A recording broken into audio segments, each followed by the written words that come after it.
Talk presenter and political commentator live from Conservative Party conference. Good morning to you, Peter. Good morning, Julia. Thank you very much indeed. Now, the call's a little bit quieter than it, where you are, a little bit more than it usually is, because, of course, everyone is now in the main conference hall listening to the four Tory contenders who've all got a little bit of a moment to give their speech to the whole conference. We've already heard from Tom Tugendhat, James Cleverly now on stage. What have we heard so far? Well, from Tom Tugendhat, more themes than policy, really. He talked a little bit about cutting taxes, but a lot of the time he talked about how leadership was needed rather than managing the Conservative Party, but leadership. He talked about how he wanted to change and reform the Conservative Party. He talked about how he wanted to reach out to all sorts of different parts of the Conservative Party and the country to bring people back to the Conservatives. So that's what he has talked about doing. James Cleverly on his feet now, and he is talking at the moment. We'll hear from Kemi Badenoch and Robert Jenrick in the next few minutes as well. This is an absolutely packed to capacity hall here in Birmingham, and the journalists, of course, talking to the different contenders as they come out as well. Tom Tugendhat just giving a little press conference about 20 metres down the road from where we are. Yeah, I mean, it's interesting. Tom Tugendhat, who's very much seen as one of the candidates on the left of the party, One Nation candidate, he said that if he's successful as Tory leader, he'd promised to look at a legal cap on migration of 100,000 a year. Not a target, he says, not an ambition, but a cap. That is certainly something that would appeal to a lot of not just Tory members, but actually Tory voters and wider voters as well. Yes, indeed. He talked about that in his Q&A as well, which was on Monday, and certainly he says that this isn't just about migration, although that's the main part of it. It's also about the skills gaps in the country. It's about the education system. It's about training, apprenticeships, making sure we fill those from people that are here already. It's a generational change that he wants in terms of immigration, in terms of skills in this country. So that is a very, very ambitious policy. He also says that he's never failed a mission. He is, of course, a former army officer, as he reminds us on frequent occasions, and he says he's never failed a mission, and the mission he wants to succeed in is bringing the Conservatives back to power in 2029.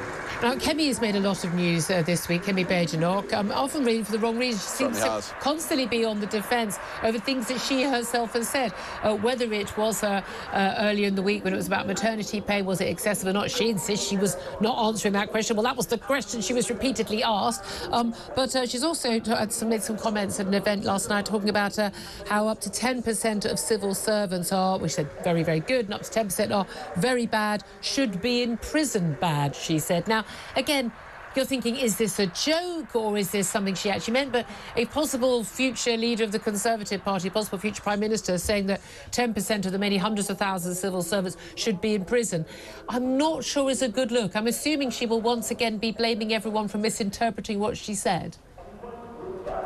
That does seem to happen quite a lot, Julia. She does seem to be quoted out of context an awful lot. It's funny how that happens. Yes, she has slagged off civil servants. She's talked about care workers as well. She said that she wants to ensure that people who, as she puts it, wipe today's bums are thought about. There are all sorts of ways in which she has upset lots of different people, including civil servants and including mothers, for example, with her maternity pay comments as well, and fathers as well. So yes, this is a particularly difficult time for her. I think I was speaking even to a member of her campaign who said, look, this has been a tricky conference for us. Well, indeed, and again, she was the front runner back in August. We discussed the poll yesterday for the Sky News poll from YouGov. In August, she was 18 points ahead with party members against her nearest rival, that was Robert Jenrick. Now only about 4 points ahead. It is all to play for. And at the end of the party conference, they go away. They're now going back to MPs saying, hey, look how well I did with members. Please vote for me. We've got 2 rounds of voting next week to get it down from 4 to 3 and then 3 to 2. Who do you think that final 2 are going to be? I think there's been an anti-Kemi backlash over the last few days, and well, look, I think Tom Tugendhat isn't going to get through to the final 2. I'd be surprised if it's not James Cleverly and Robert Jenrick. I think with Kemi Badenoch, it was described to me by a member of her team earlier on as a coin toss, so we'll see where we are with that. Yeah, let's talk about events happening away from Tory conference. Let's talk about Labour, because Freebie-Gate is continuing, isn't it? And there are some more revelations in the papers today. yes, indeed, there have been, and if it's not Sue Gray's football matches, there have been more clothes and more properties, a dinner for West Streeting as well. It costs apparently £7,000. So Wow, yes, this is that's just a lot continuing. of food. Yeah. It is a lot of food, even for me, Julia. That's quite a lot of food. How much does Diet Coke cost? These revelations just keep going. I don't know. Well, do you know what's gone up recently in our vending machine? It's gone up to 105 from 95p. So this is the real cost of living problems that I'm having. For you.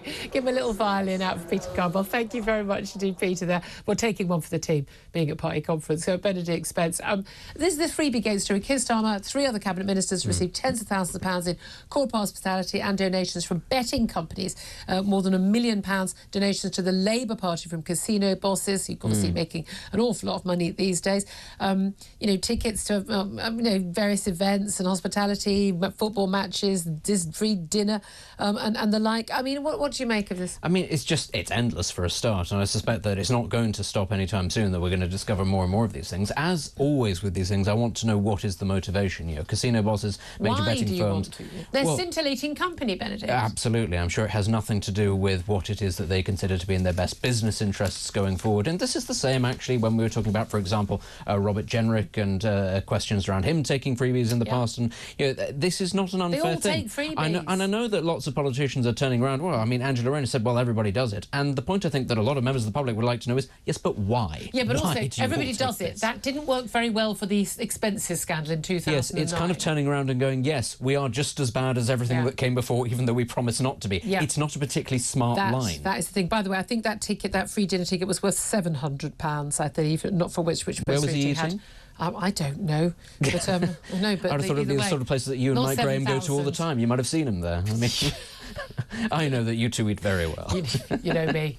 Kebab machine. That's my favourite.